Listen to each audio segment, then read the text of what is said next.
Why, hello there. I'm sure you're all wondering why I called you in here today, and that's because it's time for Groovy Grab Bag Volume 24, ladies and gentlemen. Just in case you're living under a rock, in which case that means like 99% of humanity, this show basically serves as a video diary of sorts, chronicling my musical listening journey to find out which albums I end up considering to be masterpieces in order to add to my record collection. Every month I listen to upwards of 40 albums, and then I rank them in these videos from worst to best. Some months I follow themes in order to expand my musical palette, and recently I've been doing these little country-themed episodes. This is actually my second one. With the exception of 2 blockbuster releases, everything I listened to in the month of February of 2026 came from the country of Brazil. Every episode I also cover the full discographies of at least one artist, and the artists I decided to cover for this episode include Legiao Urbana, Marisa Monte, and Los Hermanos. But do not consider this an official guide in how to get into Brazilian music if you're American. If you watch this with that intention, whether it's in good faith or bad faith, I will yeet you into the sun. And don't think I won't do it. I did invest in a brand new, cartoonishly oversized slingshot for such occasions. You can consider the albums that I praise here open recommendations, but please do not take my word over any native Brazilian's word. And also, I'm going to try to be as historically accurate as possible. What's important to realize is that Brazil went through an extremely brutal dictatorship from the mid-60s all the way until the mid-80s. And the dictatorship fucked up the way a lot of music was made for decades. I'm just trying to curate my record collection so that way I can be an obnoxious audiophile in peace. Capiche? Capiche. Let's get this started. Number 40, self-titled by Los Hermanos. You know, I like myself some bad music every now and then. But sometimes when it comes to doing foreign country deep dives, you start to realize that most other countries don't really value their garbage the way we fucking Americans do. I mean, yeah, sure, there's individuals within those countries. I'm sure somebody's gonna make some recommendation for some bad Brazilian music in the comments. So when I tried to find suitable bad album challenges for this list, I actually came up pretty high and dry. Like, by the time I got around to listening to this album, the vast majority of my list was filled to the brim with a bunch of A's and a couple of B-tier albums. Absolutely nothing in the C and below category, if you will. So I thought to myself, okay, since I'm doing the Los Hermanos discography, this is the one that's kinda given a bit of a bad rap, and I'm probably gonna end up placing it in the C tier, but alright. First off, Los Hermanos are a famous Brazilian indie rock band from the late 90s into the mid-2000s. A lot of Brazilians are pretty nostalgic for these guys. They were pretty popular. They were known for constantly subverting expectations. And this was the very first album by these guys, which means that expectations were virtually non-existent unless you were following these guys from their very early days. Those Hermanos are known for wearing their emotions on their sleeves, and that's something that's very admirable, something that I actually end up enjoying with the better albums by these guys. But this album in particular, it's not the expression that I have an issue with, it's actually the genre. Okay guys, I'm sorry, I'm just gonna go ahead and state it. I am not the biggest fan of ska punk. The problem I have with ska punk is that so much of it just sounds really samey, and the fact that so much of it involves a brass section puts in that risk where it's either fucking awesome or it's really annoying. So the fact that so much of this is ska punk and I can't really differentiate between the different songs, and sure, that might be seen as a skill issue by some, but for me, I don't care enough because I'm already not engaged with this type of sound. It just means you're already just kinda not barking up the right tree with me. But okay, ska punk isn't a war crime. What made this not even rank in the C tier for me? It's just a bunch of other little annoyances, especially with the production. So many of these songs just do not sound like they're mixed properly. The guitar has no bite to it, the horns are overpowering, the drums are a mess. The vocals, sure, they're fine. I understand that this album also contains what is Los Hermanos' most famous song, but even that song just feels like it comes and goes within the context of the album. This just being a chaotic ska punk album in and of itself probably would have just landed it into the C tier if this was any other album, but because of the poor production and the unmemorable song selection, I don't know, man. I don't got much else to say. This is just a D+. But you know what the good news is? We don't even have anything else in the D tier or the C tier. From here on out, we're B- and higher. So I was eating good for the rest of the month. This was just the one album that did not click with me. You're gonna need to excuse me. I'm gonna be looking down for some of these because I want to make sure that I get them right, and it's hard to memorize them to say them in front of the camera. I already have a fucking speech impediment. Please have mercy on me. Number 39. Tudo ao mesmo tempo agora by Ticha. These guys are an alternative / new wave adjacent sort of band from the 1980s even into today. Their sonic tone has shifted several times over the years. When I did my research for bad albums from Brazil, this was one that was discussed fairly frequently, but even then it still is more polarizing and disappointing to fans than it actually is like a bad album. I actually ended up reviewing an even better album by these guys, which is ranked significantly higher than this one. They started out as a punk band, but they started to absorb other genres like hip-hop and funk. And it's that sort of celebration of different sounds that makes these guys so creative and innovative. But with every mad scientist, eventually comes the audacity to get maybe a bit too weird. Back in 1991, this album was absolutely bizarre, but given the context of what we know about this band now, where they've even started to incorporate elements of death metal into their sound thanks to them hanging out with fucking Sepultura, this is hardly even the weirdest that these guys would get. Also, I feel like some of the weirdness is lost on me because I don't speak Portuguese natively. The rest of it just sounds like pretty inoffensive, like alternative rock from the era, stuff that I've heard dozens of times before. I don't really see what the offense was all about. Maybe there's a couple of weird little experimental moments that are thrown in there, but even those are done pretty tastefully. And it's one of those albums that raised a bunch of hubbubaloo back in the day, but nowadays it's just like, yeah, it wasn't that bad, guys. Freaking people overreacting. That's rock fan bases for you. I'm just gonna go ahead and give this thing a B-. Number 38, Uma Outra Estação by Legiao Urbana. And then Snape killed Dumbledore. The end.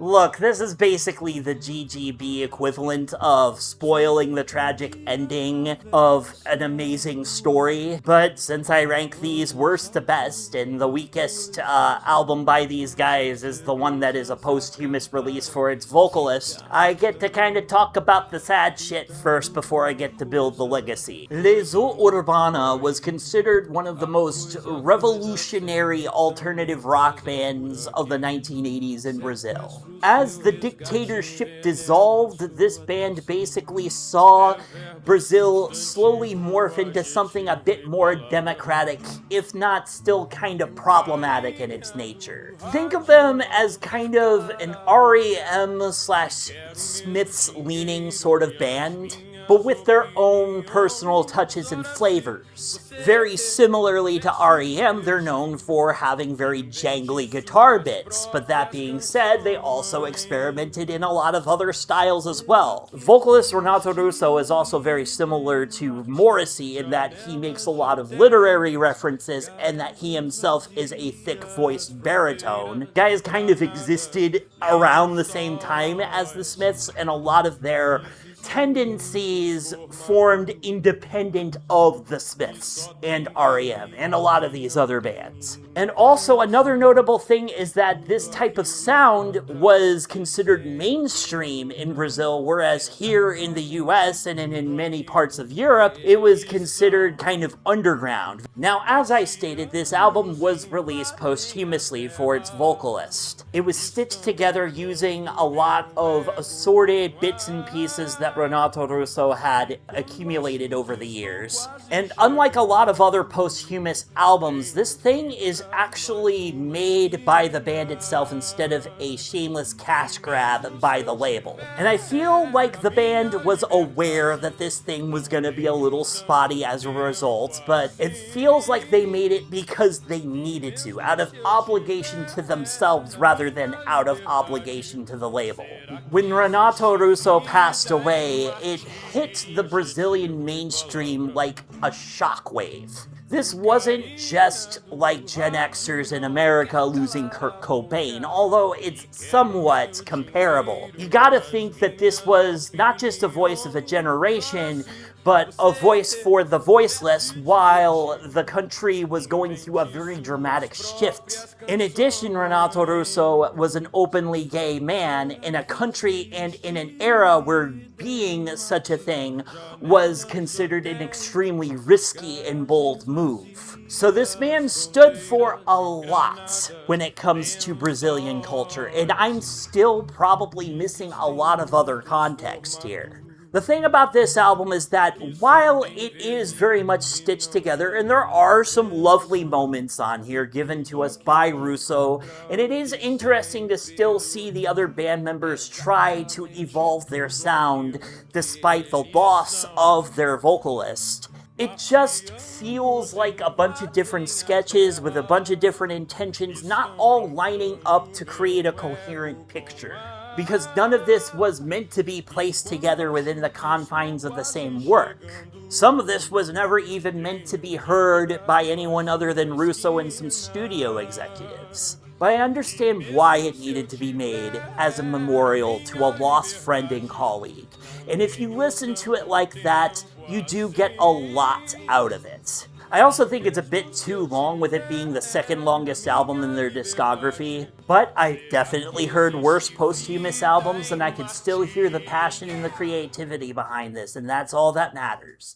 B-. Number 37, O Descobrimento do Brasil by Legiao Urbana. Hey fellas, back so soon? And with outfits, I see. Do these outfits perhaps have a meaning? The first 5 Legiao Urbana albums are all seen as classics in their own right, with different factions of the fanbase arguing for their legitimacy as being the best of the band's work. By the time we get to this era, the number of fans vouching for these albums starts to shrink, although they still exist. This is the album where Renato was well aware that he was diagnosed with HIV, and he wasn't grappling with it as heavily as he was on Cinco. But he was grappling with it enough that some of his focus was taken away from innovating the band's sound. Which is part of the reason why the quality starts to sink a little bit as you get into the later discography for these guys. That's not to say that any of this is bad. This is actually pretty catchy standard alternative rock flair. Although, if you like political lyrics, this is probably gonna be way up your alley. Russo was the son of a diplomat for the United States and had seen his fair share of problematic politics over the years. And this album was very much about colonialism and how it still plays a role in modern day geopolitics and culture. And of course, there's little bits and pieces of reflection on Brazilian culture and mainstream commercialization in general. And sonically, I just kind of feel like I've heard a lot of this before. This is very psychedelic in nature. A lot of the percussion is light and fluffy. It's probably their poppiest album if you ask me. But it's still not too terribly bad. I mean, look at them. They're still having fun, despite one of them still dealing with some pretty grim, heavy news. I'm willing to get this thing a B. Number 36, Universo ao Meu Redor by Marisa Monte. Marisa Monte is considered to be one of the biggest pop stars in Brazil. But when it comes to being a pop star in Brazil, it's not quite the same as it is being a pop star here in the US or even in Japan. But she's the type of pop star that very much curates herself to heritage Brazilian music. The type of stuff that has been huge for the past century or so. Think samba, bossa nova. She basically takes those styles and gives them a bit of a modern flair. She's an astonishingly good vocalist, an immaculate producer, a really well-renowned composer even. Everything that she does on an album feels purposeful. But the problem with Marisa Monte is when you start getting to some of the lesser good albums, they start to play like really pleasant sounding background music than they do something that completely blows your mind. Sure, it's still perfectionistic and immaculate in its production, but when you're doing the same thing that you've been doing for the better part of a decade and a half by this point, well, you get an album like this. This was released on the same day as a sister album in 2006 that was much more experimental, and I ranked that one much higher than this one. And some fans actually really do enjoy this, but for me, there just wasn't a whole lot gripping me on this. Between her 2000 album and this one, she had become a mother and had already made a big name for herself with her supergroup Tribalistas, and she does do a lot of reflection in the lyrics here, but for some reason the music just, again, it doesn't really pull and tug at me like the best stuff that she's done does. I still enjoyed it for the most part. B. Number 35, Que País é Este by Legiao Urbana. And then Snape killed Voldemort. The end. Now I know what you're thinking, Randy, you just did that bit a couple of entries ago, and you'd be correct. But it's because we're going to be talking about another tragic ending to one of the members of this band. Now, back in the early days of this band, they had a much more post-punk meets REM sort of vibe going for them. And a lot of that can be attributed to the thick as hell, groovy, aggressive bass lines of one Renato Rocha. His backing in Afro-Brazilian rhythm sections really helped solidify this band's early sound.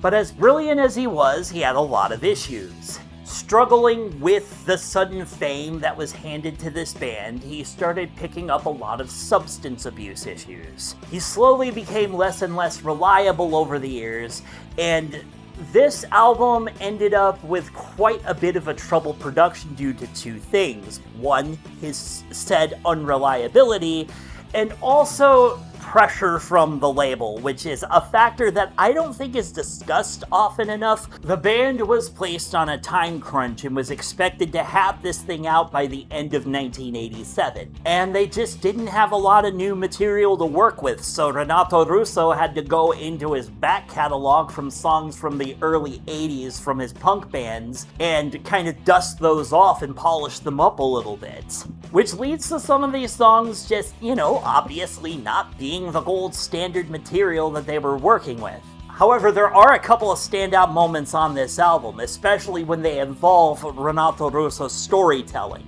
And those songs basically elevate this album to a realm that it probably wouldn't have risen to if those songs weren't on it. However, the bass lines do, in my opinion, start to suffer quite a bit because Rocha just wasn't showing up to rehearsals and sometimes just didn't even show up to recording sessions either. So when he did show up, they had limited amounts of time and he basically had to do the very bare bones minimum bass work on a lot of these tracks. By the release of the next album, Rocha was going to be kicked out of the band, and unfortunately, Rocha spent the rest of his life struggling, living in the shadow of this band's existence, this band's legacy. Rocha spent the last of his years nearly homeless, and even for a few years, Renato Russo's own son tried to fundraise in order to keep a roof over Rocha's head. However, eventually the stress from years of drug use and homelessness caught up with him, and he passed away in 2015 at the age of 53. His legacy as a musician in both this band and all of the side projects he tried to start over the years will live on. This album, while it does suffer from a bit of a fractured feeling, does have its moments where it shines through. And I do think that that passion and creativity kind of saves it from being completely bottom of the barrel for this band for me. B+.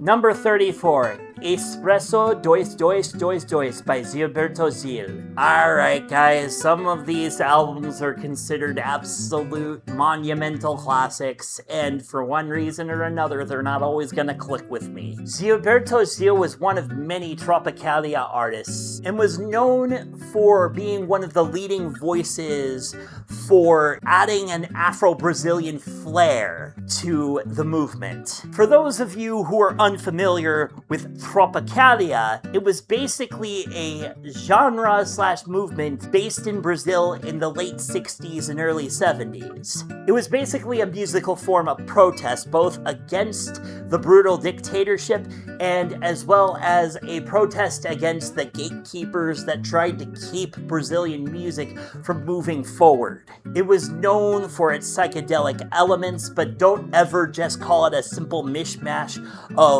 Beatles psychedelia with Brazilian elements, because there's so much more going on. It was known for its sound collage tendencies and its noisiness. However, by the time this album came out, Tropicalia was kind of a relic of the past, but it was forced into that position by the Brazilian dictatorship. Both Gilberto Gil and Caetano Veloso were exiled to London for a few years. And while both of these artists released a few albums while in exile, this was the album that was released just a little bit post-exile for Gilberto. And what this is it's a bit more stripped back and refined in comparison to the typical album by Gilberto. He's normally known for this chaotic, vibrant, loud, in-your-face kind of styling. And while this still has a smooth rhythm section, I feel like this is much more lyrically reflective than I'm used to from him, and I just kind of prefer the louder, more vibrant stuff.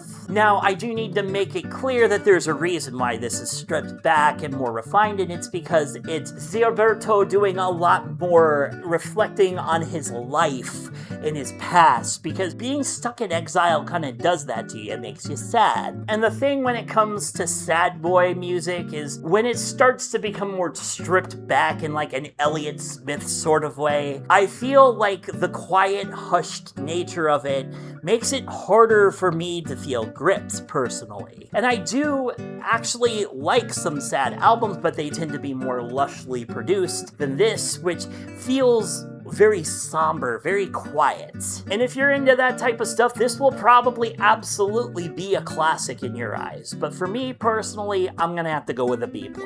Number 33, Portas by Marisa Monte. This is Monte's pandemic album, with a lot of it written and composed prior to the pandemic, and then it was recorded just as restrictions were being lifted, and she was able to make her way around to different recording studios all over the world, just like she typically did. And this is to date her most recent project, and it's fine. It's got a bit more of a dark, edgier texture going for it, which I appreciate because it doesn't just sink into the background as pleasant music. It's also the longest out of Monte's studio recordings at 56 minutes, and it does feel every single moment of that length. I feel like by this era, Monte is starting to become a little bit complacent, and that happens to artists, and I think that that's fair. I don't think there's much else to be said about this. It's a B+.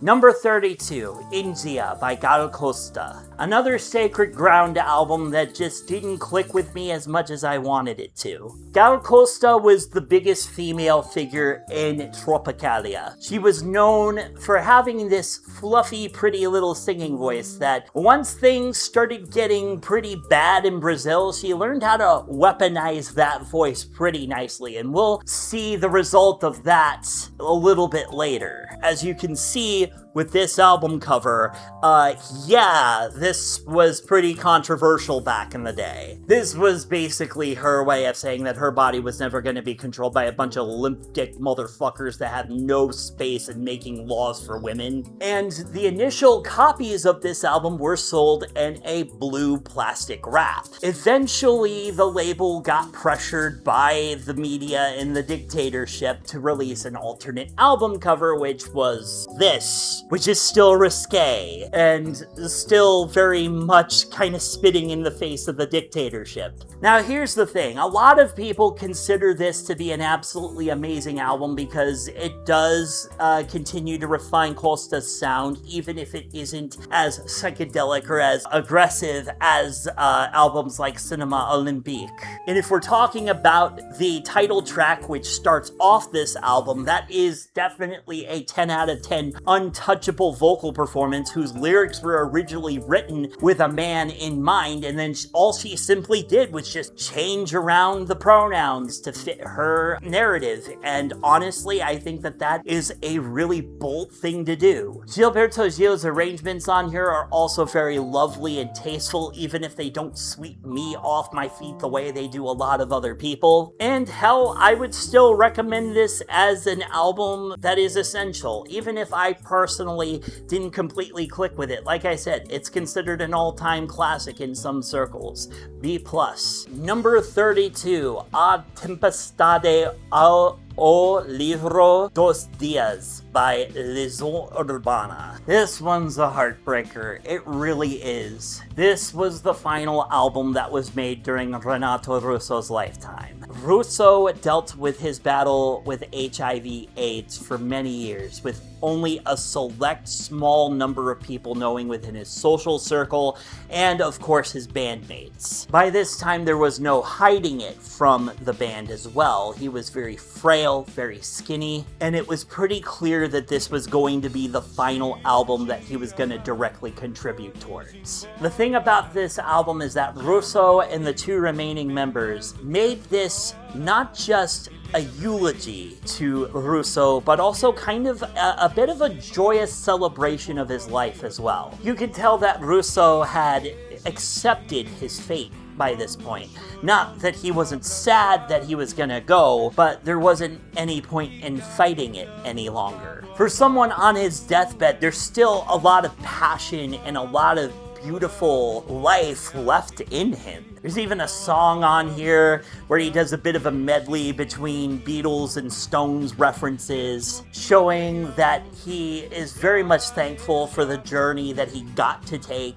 And the synth production on here is pretty top-notch as well. I really like the ambient work of Renato Russo. I love how easily it fits in with the rest of the band's vibe and energy. But if I'm being completely honest, this album does feel like it does stretch on and float within itself a bit too long. As much as there were moments where I started to feel the tear ducts draining, I just still felt like, okay, the funeral service was lovely. Most of the time when you go to a funeral, it tends to wrap up within like 30 minutes, whereas this feels like one of those memorial services where you've done all the crying you can and you don't want to be rude, but there's still that part of you that's checking your watch. And that's not to say that there aren't people that absolutely love how long this goes. The more attached you get to this band, the more it's gonna pay off for you, I feel. And I think that that's a perfectly valid perspective as well, as much as I'm still the asshole checking his watch at the 15-minute mark in the fucking memorial service. I'm sorry. Sometimes that's just how we are as people. B+. Also, I wanted to state how much more devastating this had to have been to listen to after the death of Renato Russo, because when this was first released, a lot of fans were really confused by it, and then that confusion was completely lifted just a measly 3 weeks later because he passed away at the age of 36 of AIDS. The loss of a national treasure is never something to be taken lightly, and this was one of the most shocking deaths of a celebrity in Brazilian history. So it's important to keep that in mind while listening to it. Number 31, Ventura by Los Hermanos. Alright, last Sacred Ground album that I'm gonna be covering that doesn't get the grade that everyone thinks it deserves. So after the ska punk debut, Los Hermanos released another album which is gonna rank much higher than this, but since I'm going out of order, I have to mention it. Bloco de Desenho. It was a much more emotional and impactful record and a major step in the right direction, and it made a lot of people think that the next Los Hermanos record was going to be even more grand and emotional, which is surely what this album was going to be, right? No, not at all. This was a complete subversion of expectations. Yeah, this was much more refined and restrained than I was expecting. This is the type of murky alternative rock with some added horns in that you would expect a band like Arctic Monkeys to be doing in 10 years, like think AM era Arctic Monkeys. So in some ways, some people actually see this as an album that's ahead of its time. But the thing is I don't like AM era Arctic Monkeys all too much. Yeah, I'm sorry, I'm just not the biggest fan of subtlety, okay? It just doesn't do a whole lot for me. Like, sure, you're still being vulnerable, but the immediacy is gone now. And that's why some people absolutely love the shit out of this album, and I'm not gonna rain on your parade if that's the case. I still think it's kind of bold and adventurous in its own right, and sure, the vocals from Marcelo are still very passionate and touching. It just doesn't hit me on the same nerve as the two Los Hermanos albums that I prefer over this one. B+.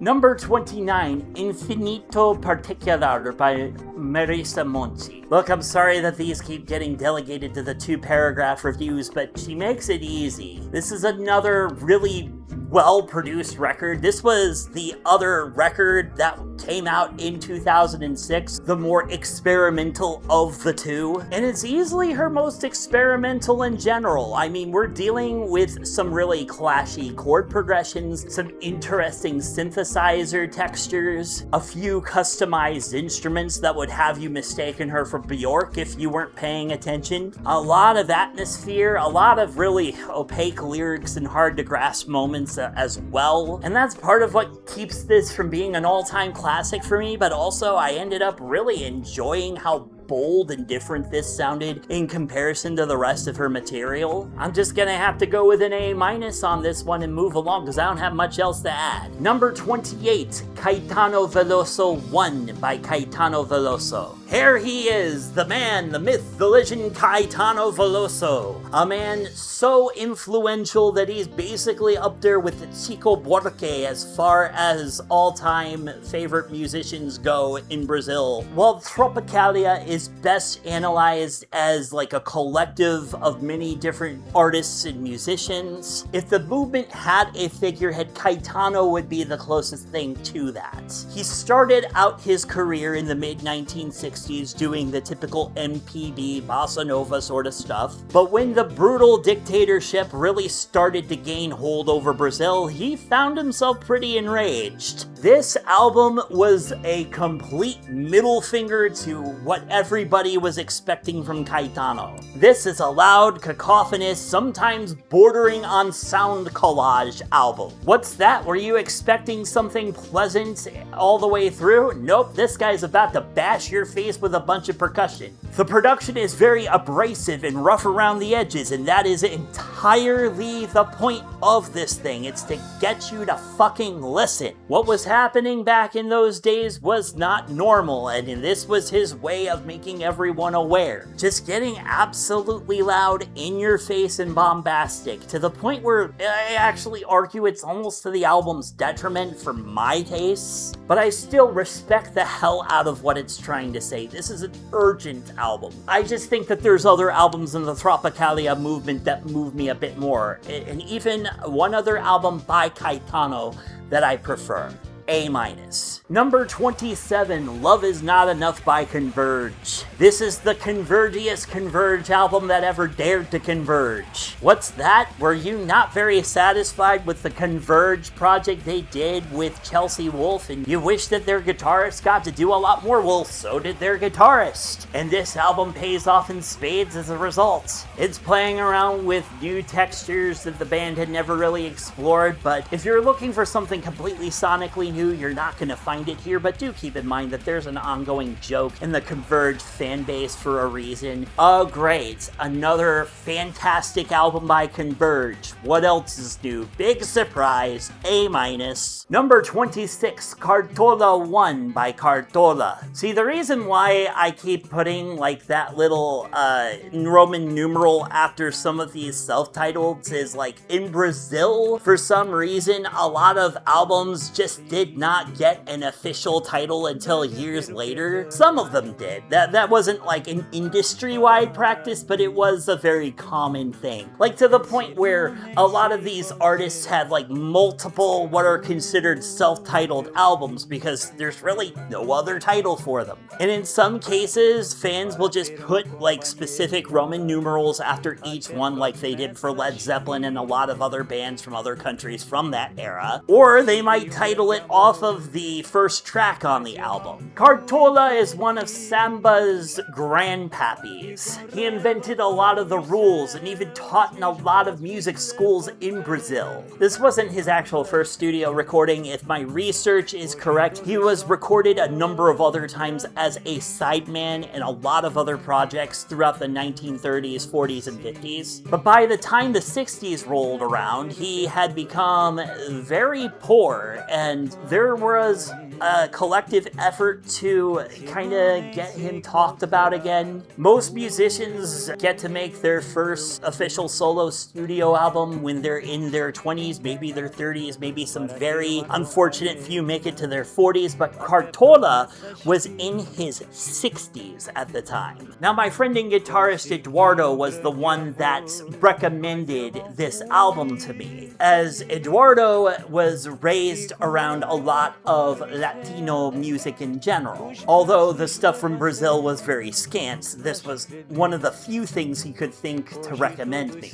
And the thing about this album is, as a historical snapshot, as it being one of the very few recordings we would ever get of this man, is absolutely fascinating, and it's musically interesting as well. Hearing this man in action was definitely a treat, to say the least. He's very skilled at guitar, he writes very romantic and sweeping lyrics, but the thing is that Cartola did kind of predate the typical studio album format, so a lot of his music was written with the intent of being heard in a live setting. Samba is one of those musical stylings that was formed in the ashes of the dissolution of slavery in the Americas. Therefore, a lot of people say that the album format isn't always the best way to experience the genre of samba. This is something that's supposed to be experienced in a live setting. It's supposed to be very communal, very uniting in nature.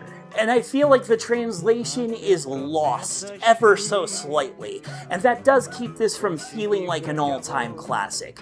But as far as historical snapshots go, I'm glad that this thing exists, and I did still enjoy my experience with it. A-.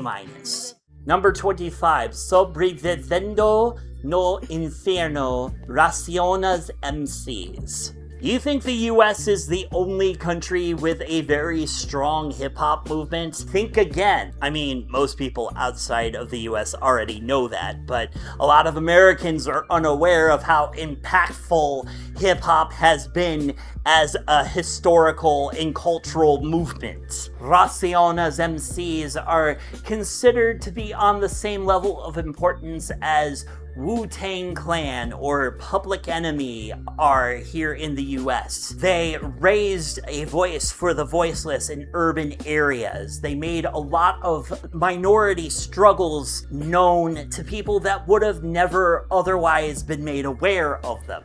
This album was recommended to me by a fan of the channel, Corey, and this is the one and only hip-hop record I have on this list, and there is a good reason for it. And we're gonna get to that, but let's talk about the positives behind this album first and the historical significance behind it. The beats on this thing are absolutely monstrous, and I mean that in the most positive way I possibly can. They're cinematic, they build a scope in your mind, even if you don't understand the lyrics as you're moving along. And they're very active and moving and changing, and that is something that I can very much appreciate when it comes to 1990s hip-hop, when so much of this stuff does remain very static. But these guys definitely knew how to continue to change the palette without taking attention away from the lyrics themselves. In addition, I really do appreciate the storytelling on this. This raises awareness of the types of struggles that are very specific to people of color in Brazil. It led to an even heavier police state in Brazil, even after the dissolution of the dictatorship. But I will say, if I had been a native Portuguese speaker, I feel like this album would have ranked much higher for me personally. It's part of the reason why I don't do a lot of hip-hop from other countries. I feel like I'm missing a vital piece of a lot of the language. Hip-hop depends very much off of its language. So, when I give this grade, keep in mind it is very much coming from my flawed perspective. I gave this thing 3 listens, and I walked away with an A-.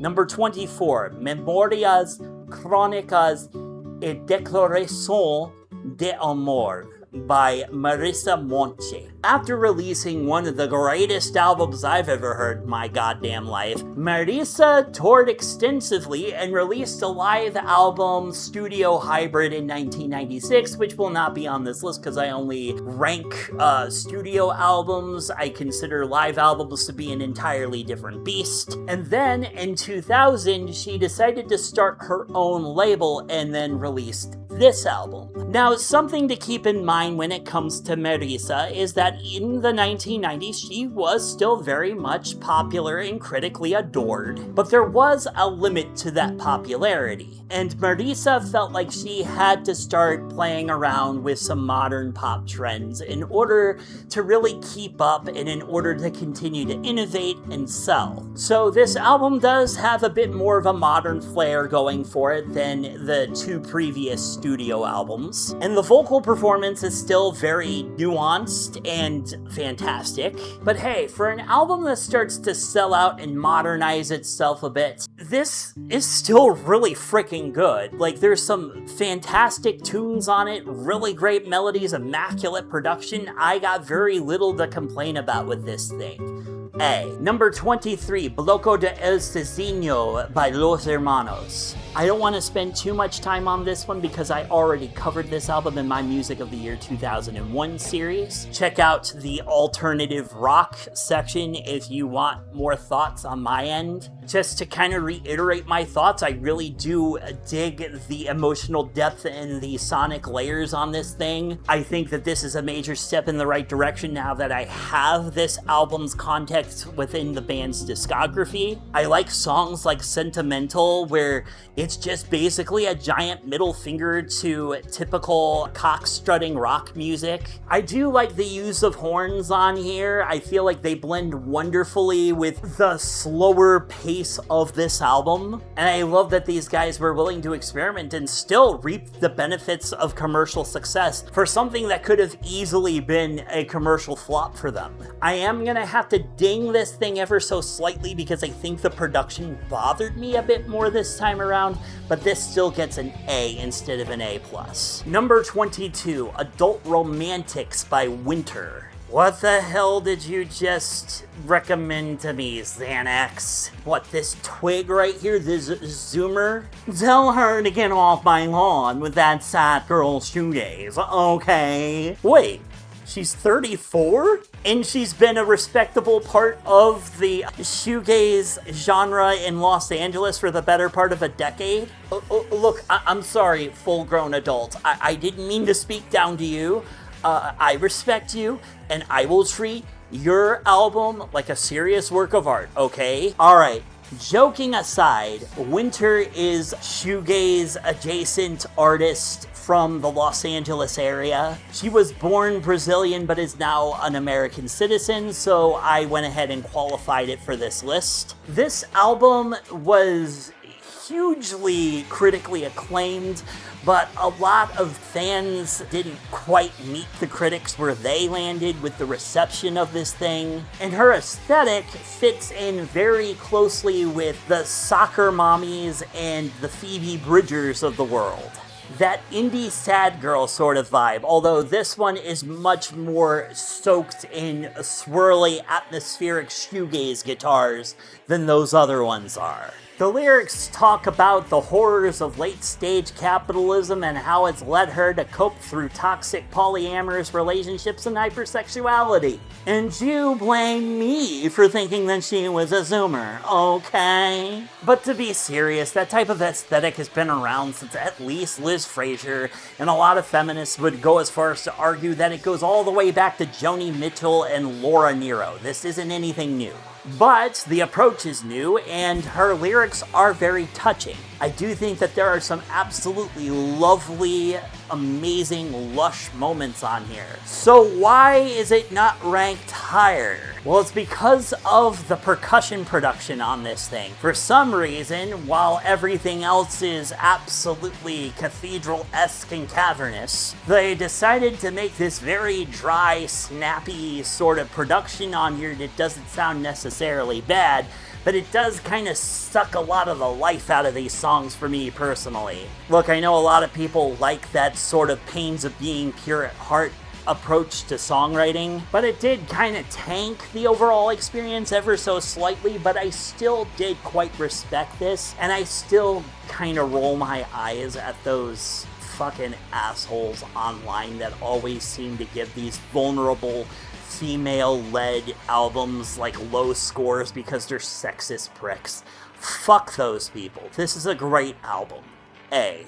Number 21, Brazil by Ratos de Portal. This one was recommended to me by my ex-bassist, Nick Cashman. This is some really excellent crossover thrash. The problem with crossover thrash, and, well, let's be honest, thrash metal for me in general, is that it has that steamroller effect. But hey, these guys at least kept their album at around 34 minutes, so it was a lot more palatable than some of those hour-long experiences you got from the typical thrash metal band. And this also does lean a lot more intensely into the punk elements, and the lyrics are fucking fierce. It's like a goblin that had it out for the fucking Brazilian government and Brazilian culture, like, wrote the lyrics to this thing. And I really like the guitar production. I like how clean this all sounds for something that was very much DIY. I'm gonna go with an A on this one.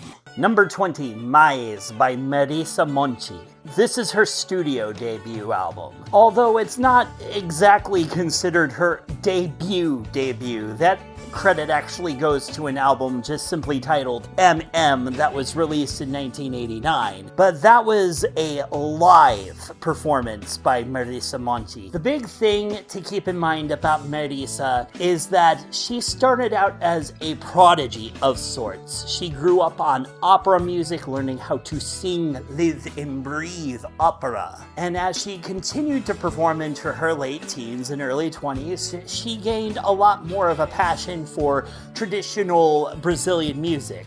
It's not that the music was outside of her repertoire growing up, it's that she hadn't spent much time exploring it on a vocal level until then. So when she started doing MPB, samba, bossa nova, she became an international sensation, consistently selling out concert venues all over the world. And when she finally signed to one, the label was completely unprepared for the amount of ambition this woman actually had. Not only only was she looking to sing on some studio albums, she was looking to take control of the production entirely. Now, her compositional work is much more heavily involved in the later albums than they are the first few, but she was a co-composer for at least half the songs on this debut. What we have here is one of the most unique sounding albums in Monte's catalog. This has some international influence, including a lot of East Asian and even Indian classical influences. It also features some contemporary pop influences from the early 1990s, so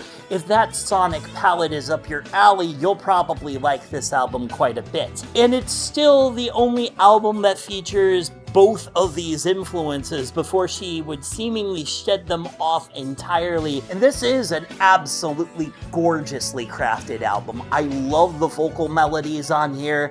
I love the mixture between traditional Brazilian songs and new original songs that she at least helped pen. I like how she helped modernize a lot of these Brazilian genres that were starting to be seen as relics of the past in some circles. But if there's one question I have to ask, Marisa, why did you have to put the goddamn slap bass in one of your songs on here? This could have been an A+ album. It really could have, but no, you had to ruin the vibe.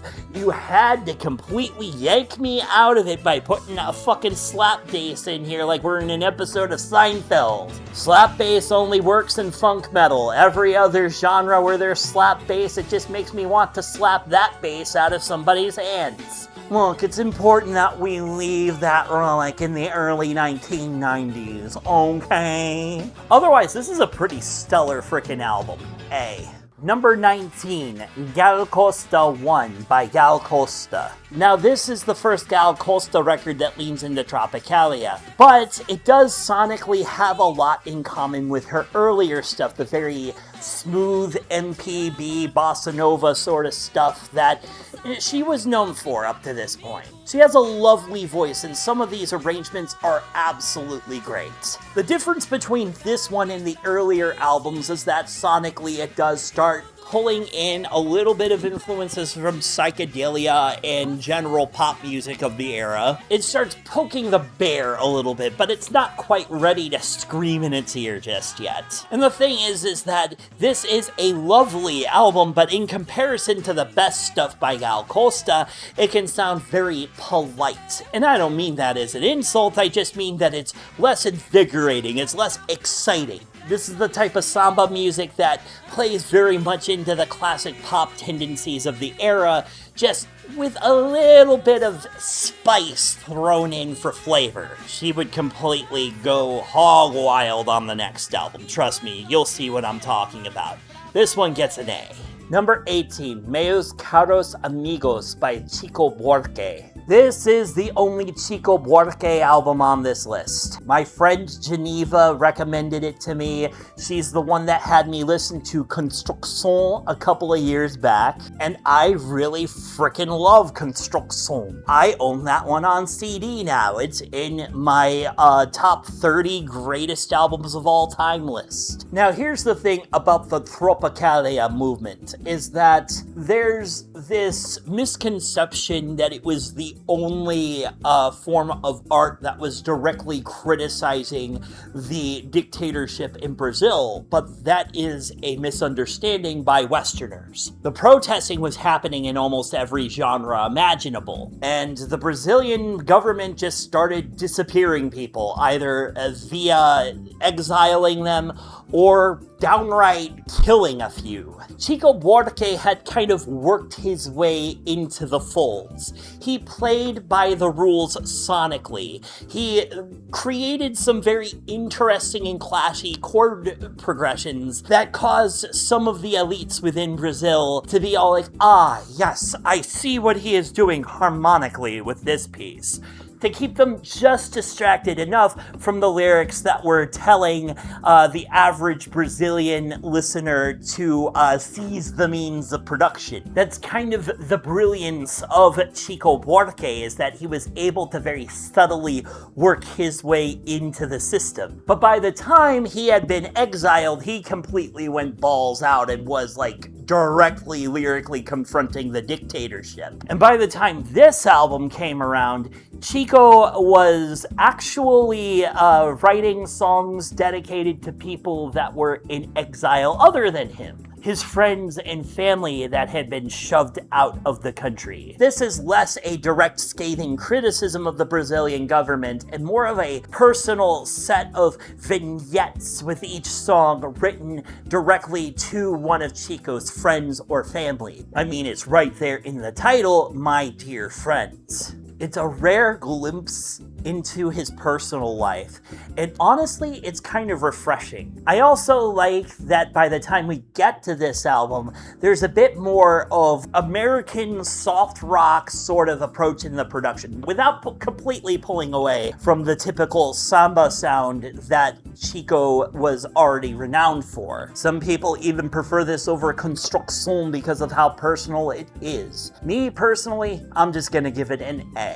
Number 17, self-titled by Legiao Urbana. I agree, a good chunk of those early albums are just absolutely fucking stellar. And as far as an introductory point into Legiao Urbana, I can't think of a better place to start than actually here. Because this kind of starts to set the stage a little bit. There's some things on this album that the band would never really come back to, such as the more new wavy, talking head sort of approach to the production and songwriting. These are the types of synth tones that Renato Russo would rarely touch back up on. But lyrically, we already start to get a good sense of who Renato is, that he's deeply politically involved with his people. We get a sense of his persona behind the microphone. We get a sense of the powerful bass lines given to us by Renato Rocha. And the instrumentals are all very tightly woven on this thing. One particular lyrical shout out I want to give to this thing is to the song Serra, which is a song about the mistreatment that women face in music circles, especially in punk venues. And there was even one time when Renato Russo was performing the song and he saw a man physically assault a woman in the audience, and he stopped mid-performance, or so the myth claims, as far as this part goes, and he called out the assailant in question. This band was cooking with sounds that were considered underground and experimental in the UK and in the US, but Legiao Urbana were enjoying giant mainstream success. A.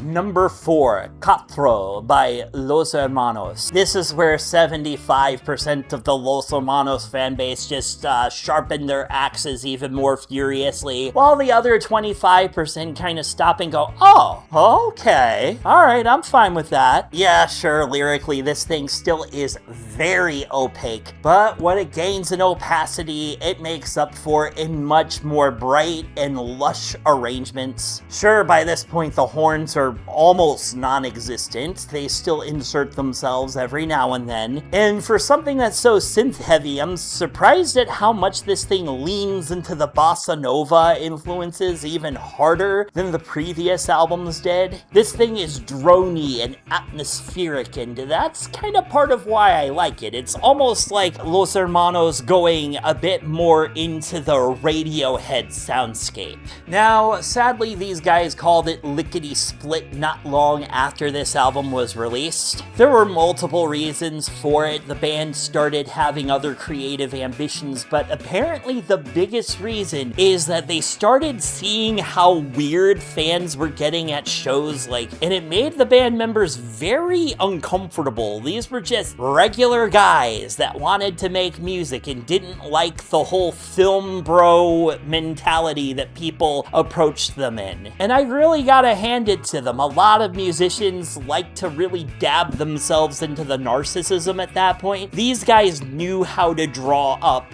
boundaries and make sure that they maintained their sanity and their humility. Now, the band has had several reunions over the years, but it sounds like they're probably not going to make another album again. And you know what? If that's what's best for them mentally, I'm not going to blame them. As for this album, I do appreciate how much more immediate the musical impact is. And while Los Hermanos don't have an album that made it into my S tier, I'm still glad I got to listen to the entire discography by these guys. A+. Number 15, Gilberto Gil 1 by Gilberto Gil. Another masterfully crafted Tropicalia album. So, if anything, this album is actually more chaotic and noisy than the self-titled Caetano Veloso album. So you would think that that would work against it, but no, this one is much more cleanly produced. You can pick up all the intricately woven instruments instead of having to wince in order to tell what's going on. This is much less sound collage and much more chaotic psychedelia, all the while visually poking fun at the dictatorship and honestly just kind of laughing and spitting in the face of the regime. I really dig Gilberto's upper register. I love the weaponization of his falsetto on this thing. I love how lively and vibrant this album sounds start to finish. This thing was a thrill ride, let me tell ya. And also the rhythm section. Oh my god, that rhythm section fucks. It fucks so good that you're gonna be texting him the next morning to have another meetup. This is just, oh man, this is a fantastic record. High recommendation, and somehow he would top even this one. A+.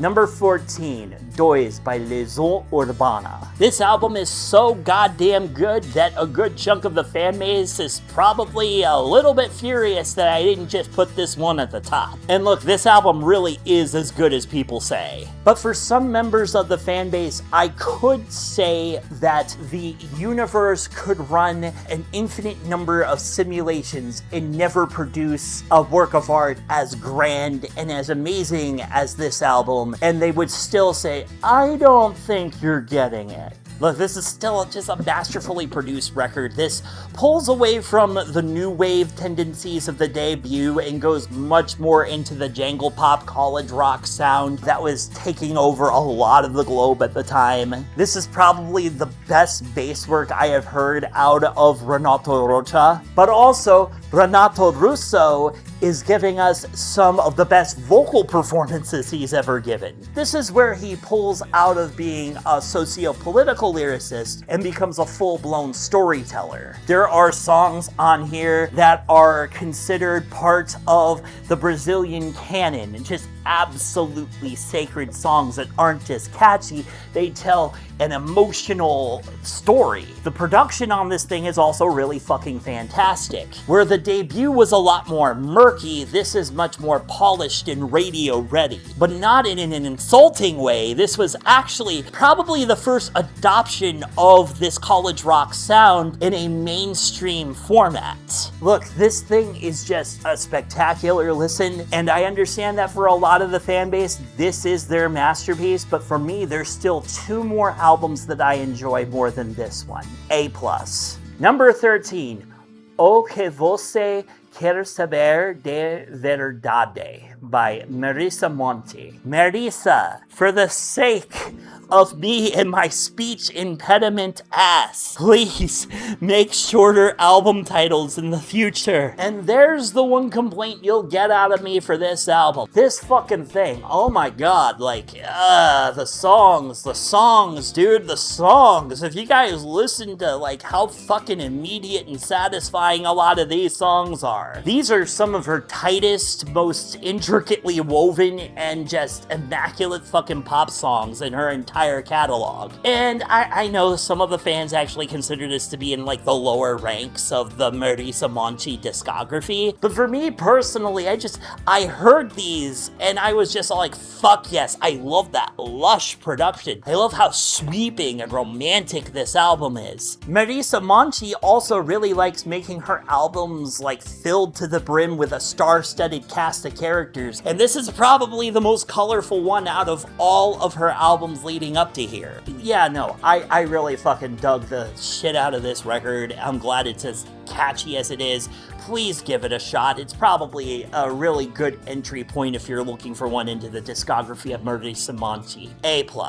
Number 12, The Mountain by Gorillaz. Me, the day before this album drops. Ugh, another post-Plastic Beach Gorillaz record. Just yoink it into the C tier already. Me, after listening to this album. Okay, fine, it was really fucking good, okay? It's probably the best thing they put out since Plastic Beach. Some people even consider it to be as good as Demon Days, alright? This was very well crafted. I liked the guitar lines from Johnny Marr and the drum lines from that dude from The Clash. I love that it has the Indian classical music influences of the star-studded cast. All does an incredible job on this thing. Now please, for the love of Christ, crazed Gorillaz fans, let my family and friends go. Me, the day after this album was released. God fucking damn it, Trump. You weren't happy with the news talking about Gorillaz, so you had to go and start a war to get the headlines talking about you again. A+. Number 11, Cinema Olympique / Gal Costa 2 by Gal Costa. Let me just fucking tell you, this thing rocks your fucking balls off. Okay, so think Jimi Hendrix's backing band, okay? Think about something that hits that fucking hard, but replace the percussionist with somebody that hits up a bit more of the Afro-Brazilian sort of vibe, and then take the okay-ish vocals of Jimi Hendrix and replace them with Gal Costa's, like, sneering, angry fucking voice. Like, this is a good fucking album. This is a great fucking album. As a matter of fact, I almost wanted to put it into my S tier. If it weren't for, like, the one or two moments where the instrumentals drag a little bit. I really love how on the previous record Gal Costa was doing like these really lovely, calm sounding vocal lines, and here she is just fucking sneering into the microphone, shrieking, yelling, just having the type of vocal control where I could just say, oh, you think Jeff Buckley has fantastic vocal control. You think Jeff Buckley had very, very good vocal control. Oh man, you ain't heard nothing yet. But look at me, okay? I'm willing to listen to more albums by Gal Costa. I am 100% certain that there has to be an album out there that I will give an S tier to. This thing gets an A+. Number 10, Self-Titled by Os Mutantes. Now, there's been several people in the comments section that didn't make it this far in the video that are probably saying, oh my god, this guy is not giving credit to Os Mutantes on any of these albums. But Os Mutantes has been behind a good chunk of the albums that I have already mentioned, from Gilberto Gil's Self-Titled to Caetano Veloso's Self-Titled to even helping back up Gal Costa on a couple of the albums I've already talked about. They were kind of considered the musician team to go to make your backing compositions sound chaotic and just wonderfully out there and weird. Now, this is the album that is probably the most influenced out of all of the other Tropicalia albums as far as like American psychedelic music goes. It still has the typical Brazilian flavorings mixed in, and I really like the vocal harmonies on this thing. The fact that these are untrained musicians and the vocal harmonies are as tight as they are on this thing, it's fucking chef's kiss is what I'm saying. I really like how off-kilter and just wild this thing sounds, and that's the thing about Tropicalia. It was chaos that served as protest, it was chaos that served as musical evolution, and I feel like whenever an American tries to look at this and analyze it, they miss at least one or two elements, and odds are I'm probably missing a thing or two as well. But I still really enjoyed my exploration of this little movement, and this was one of the highlights. A+. Number 9, You Wouldn't Anyway by Loomer. This album absolutely fucks. Dude, so many shoegazing bands are just like obsessed with texture and timbre and making sure that the guitar sounds perfect and immaculate. Oh, who's a precious little classically trained musician? Ooh, ooh. Do you need your blankie? Do you need to take a little nap? A lot of these bands forget that they're a subgenre of rock and roll music, and whenever a band comes around and remembers that and gives us a rhythm section that actually thumps and fucking dynamic range and shit, and not being obsessed with looping textures, oh fuck yeah, give me some more of that shit right there. Now, don't get me wrong, you're not reinventing the wheel. This is still MBV worship. Specifically isn't anything era MBV worship, but it's really fucking good MBV worship. I would argue that these guys were doing a better job at being MBV than MBV were the next year. It's just nice seeing a shoegazing band that lets the bassist and drummer actually do something, is what I'm saying. A+.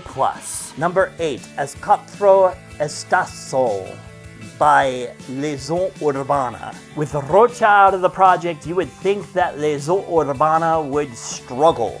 Instead, I would argue that they found new ways to be creative because that was just the way that Renato Russo operated. So what direction did the band decide to go in now that they had to basically rely off of mostly session musicians to fill in the bass role? Well, they did get a whole lot more sentimental, which I think is a good thing. I think that it gave Renato Russo a lot more space to emote and to allow things to build over a slow pace of time. But most interestingly is he brought back the synths. Now, it's not like they went away entirely for the previous 2 albums, it's just they played a very mild role, if anything. By this era, I feel like in order to make up for the loss of Rocha, we started getting these more ambient textures, and again, I am a fan of Russo when those textures exist. They move, they glow, they add this extra emotional depth. And look, the reason why they appeal to me so much is because I grew up with Enya, alright? They remind me of New Age music, and I know that Renato Russo was not at all influenced by New Age music, unless there's something that, some weird detail in an interview somewhere that I missed. But it definitely feels like a New Age album, combined with rock music, and I really appreciate those textures. They move me, they dance around the guitars and the drums in such a beautiful way, and Renato's lyrics were definitely more melancholic by this point. And yes, I believe it was around the time that this album was being produced that he learned of his HIV diagnosis, but I don't think he was aware while he was writing the lyrics for this album. Again, it's kind of hard to determine exactly where he found out, but the lyrics are melancholic for different reasons other than the diagnosis. I thought that this would be my S-tier Legiao Urbana record, but there's still one more to go, and those of you in the fan base, you already know which one it is, and it's going to be a controversial pick to say the least, but this one gets an A+. Number 7, Cabeza Dinosauro by Chichas. I told you guys that this album was gonna be ranked a lot higher. Yeah, this is some really great 80s rock that blends Talking Heads new wave with Red Hot Chili Peppers sounding funk music, and even some elements of fucking hip-hop near the end there. Like I said, these guys absorbed everything they were exposed to. But you kind of get a very good sense of how this band operates. They just love fucking music, and they love being a bunch of goofballs too.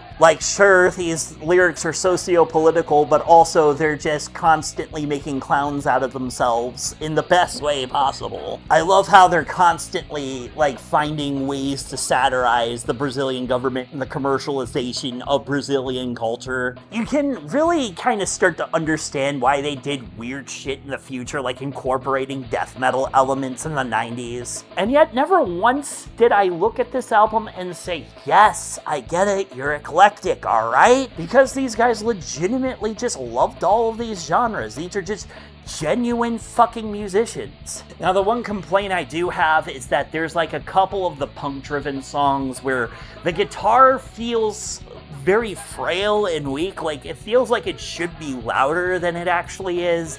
And that is like one of the two things keeping it out of the S tier. The other reason is, nope, sorry, not paying that much for it in CD format. And also, I'm a stickler for like making sure I don't get like remastered copies, and all the ones that don't cost an arm and a leg are remastered. There's like a whole like spiel I can go on about how like CD was not a very viable format in Brazil until like the mid 1990s. Therefore, like a lot of these albums are actually surprisingly easier to find on vinyl than on CD for the era. But we don't have all day to talk about that. And also, it doesn't have much to do with this album itself. It's just me bitching and going on a tangent. This thing gets an extremely high A+ verging on S tier. Number 6, Tropicalia, Upanis et Circenses. Gilberto Gil, Caetano Veloso, Tom J, Nora Legiao, Os Mutantes, and Gal Costa, and a partridge in a pear tree. Now, a lot of people are probably grumbling, why not just say various artists? And that's because I think that goes against the very nature of this album. I'm gonna tell a bit of a personal story. I promise there's a connection here. In 2024, when Donald Trump won his second term in the presidential office, the fact that this man was about to be our president for a second time, and seemingly without the guardrails that we had in the first term, a lot of people were scared to death of what was to come. I remember the day after the election results were called. It was the typical Wednesday night at my local karaoke. I go to karaoke every single week. I kind of consider it to be like a church experience for me. I remember seeing some of the strongest people in the LGBTQ plus community just embracing each other and crying and not knowing what to make of the situation at hand. Some people were furious, just absolutely pissed off. Our country is just devolved into this. As the months continue, people went from being devastated to going and making their voices heard. I have attended several protests myself. I know several people that have started artistic projects who have spoken out. I know people that are currently running for a public office, people that are starting community aid projects, people who started bands. What I'm trying to say is, in the face of tyranny, the best weapon that we have as a people is resistance. Resistance in numbers is what this album represents. These people get together and they said, we don't care how hard you try to suppress us. Our message, our voices will never be erased. We have come too far to let ourselves be shoved into a corner. This album makes a mockery out of the dictatorship, all while making some absolutely amazing banger classic music.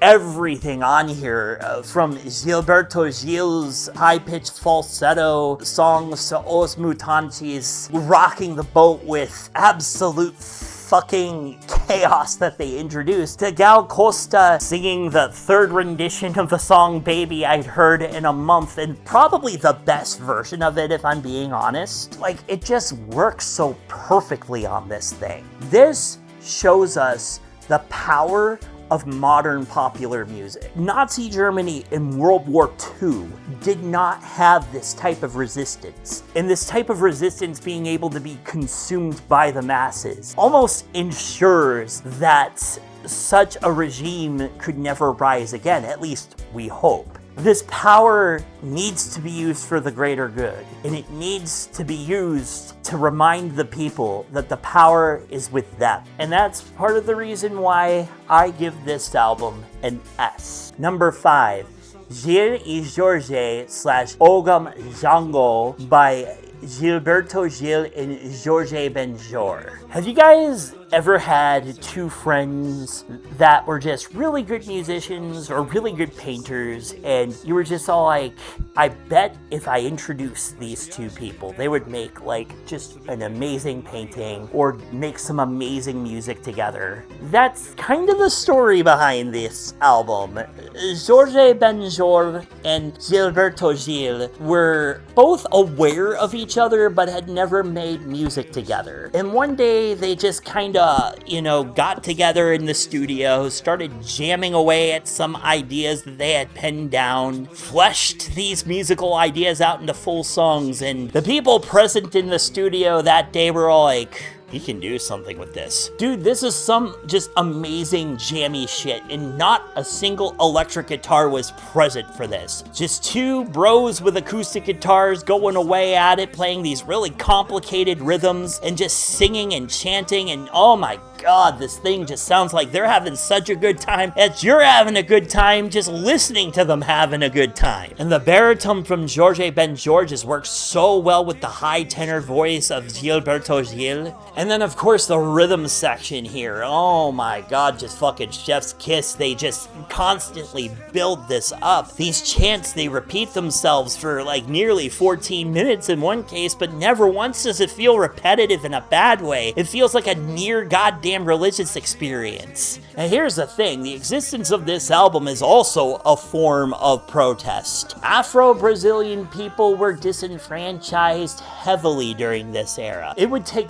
decades for Afro-Brazilians to even start to feel any sense of justice of what was done to them in this era. So the fact that this album goes back to African traditions in such an aggressive way is part of its beauty. And not once do they say a word about the regime. I mean, there's some lyrical references to like a woman that spent time with Gilberto during his exile, but that's a completely different beast entirely. They show resistance through existence, and they're bold enough to just be their 100% self, unfiltered, there on display with amazing musicianship, and probably one of the best jam albums I have ever heard. S. Number 5, V or Cinco by Legiao Urbana. You know, when I heard that fourth album, I told myself, this is it. This is the S tier. From what I've read about that fifth album, there should be no reason why that would rank higher. So I found an affordable version of that fourth album on Discogs on CD. I added it to my cart, and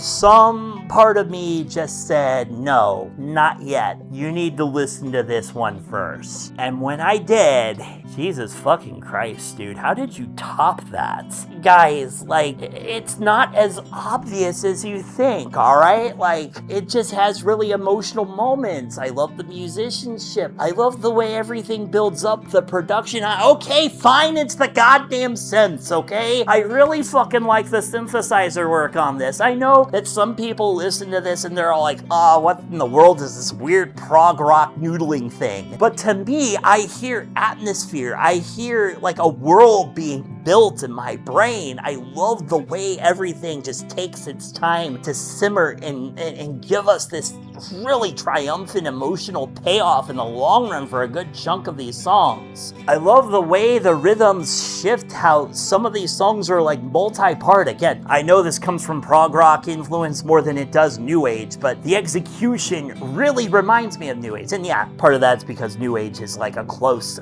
relative of prog rock as well. And of course, the lyrics on here, I would say these are probably some of the most melancholic lyrics that Renato Russo has ever put out.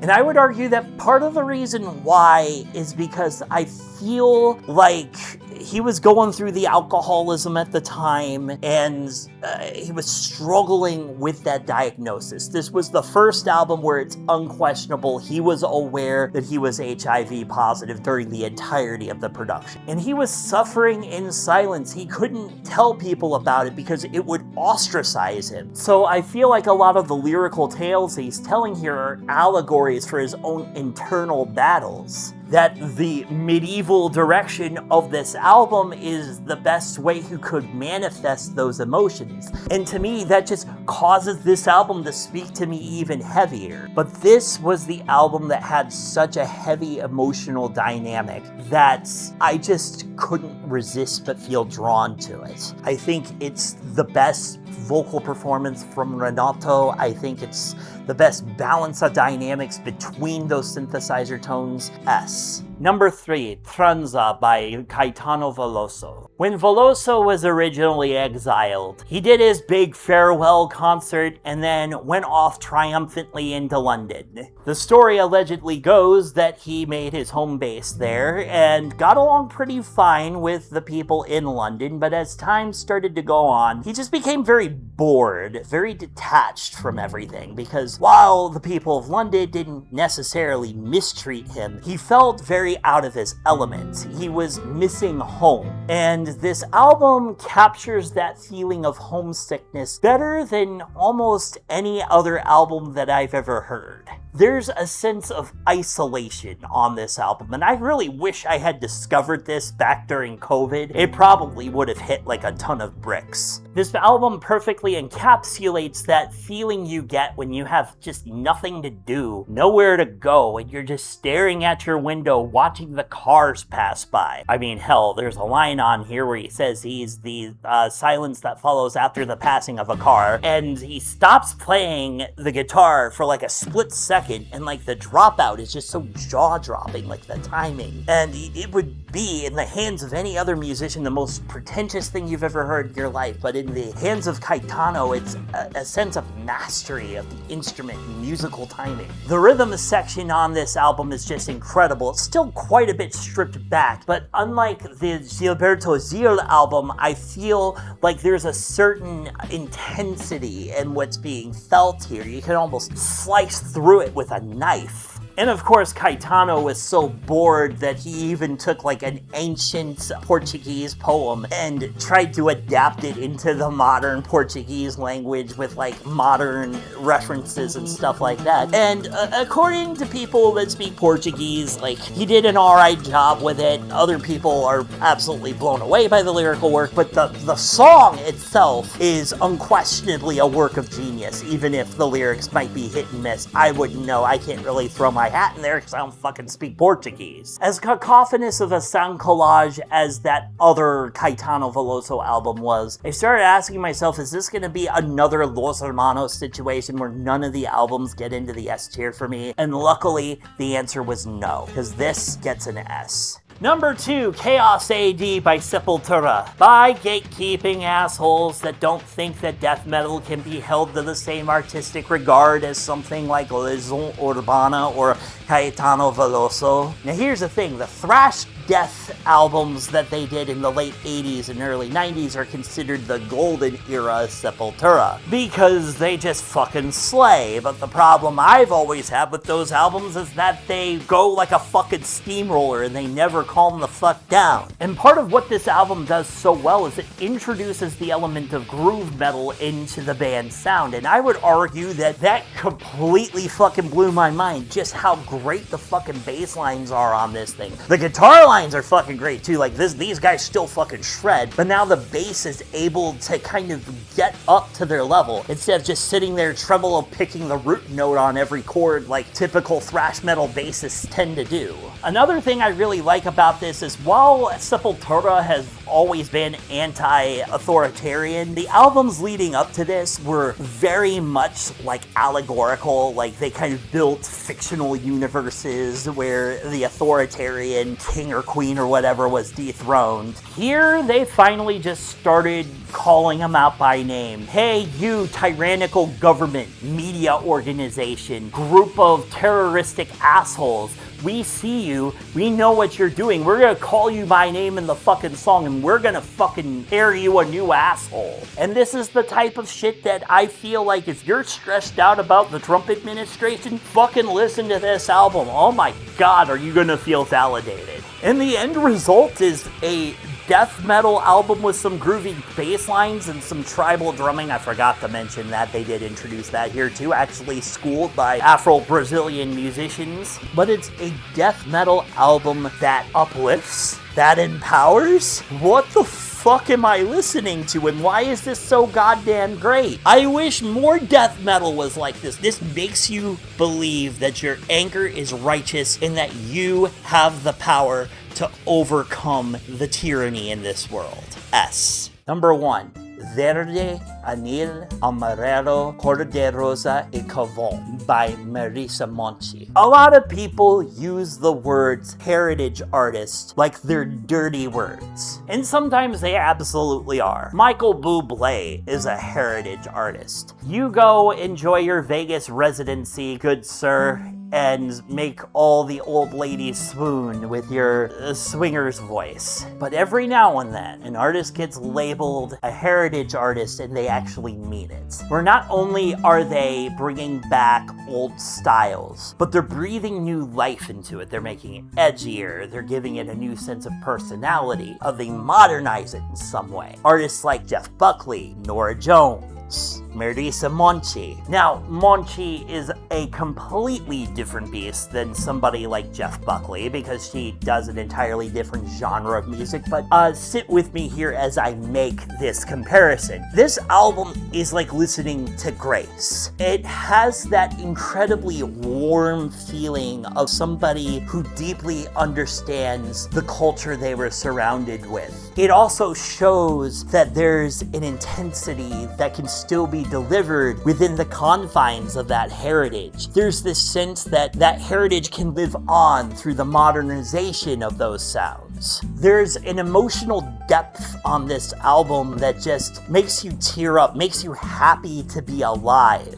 It makes you sad, and then the next song might bring a smile to your face. This album is again sonically different, but very similar in spirit to Grace by Jeff Buckley. Now, this is different in many other ways. There's a star-studded cast on this album. Gilberto Gil plays some guitar on it. There's some vocalists I forgot the names of off the top of my head that make guest star appearances, but make no mistake about it, Marisa Monte is the star of this album. This was the first album where she had heavy production credits. This is where she started to develop more of her compositional skills. And the vocals, while she doesn't reach the belting status of Jeff Buckley, she's a different type of vocalist altogether. I want you to, when you finish this video, look up the song Pale Blue Eyes. Yes, the Velvet Underground classic. I want you to listen to the original first. I want you to hear how detached and sad Lou Reed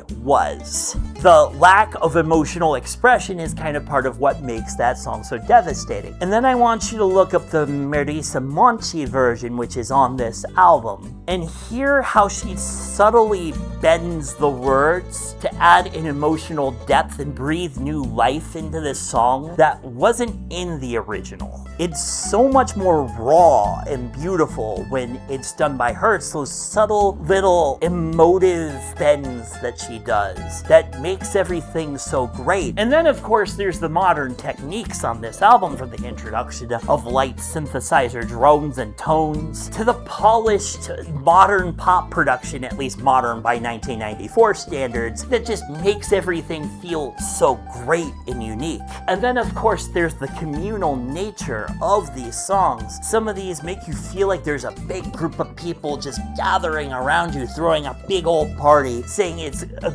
good time to be alive. This is the type of joyful music that very few artists can replicate, and an energy that I could only ever dream of replicating as a musician myself. I fell in love with this album, and I've been spending a lot of time listening to albums made by women, because part of what started Groovy Grab Bag is I was looking through my list, I was seeing so many cis straight white dudes, and I was just all like, I'm not trying to meet a diversity quota, but I would like to see what I'm missing on the other side of the wall. And it's gems like this that make this show worth doing.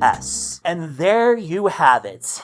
that is everything I listened to in the month of February. I'm sure this episode was long as balls, and it needed to be because I needed to contextualize shit. Please remember when consuming stuff like this that we've been through terrible times before. We can use this as an inspiration for us to recover, to pull ourselves out of this hellscape that we're currently in. This will not last forever. And while we're still stuck in the middle of it, well, we can still resist and we can still consume this amazing art that we are lucky to have access to. Please take care of yourselves, and I'll see you guys on the next one. Stay groovy.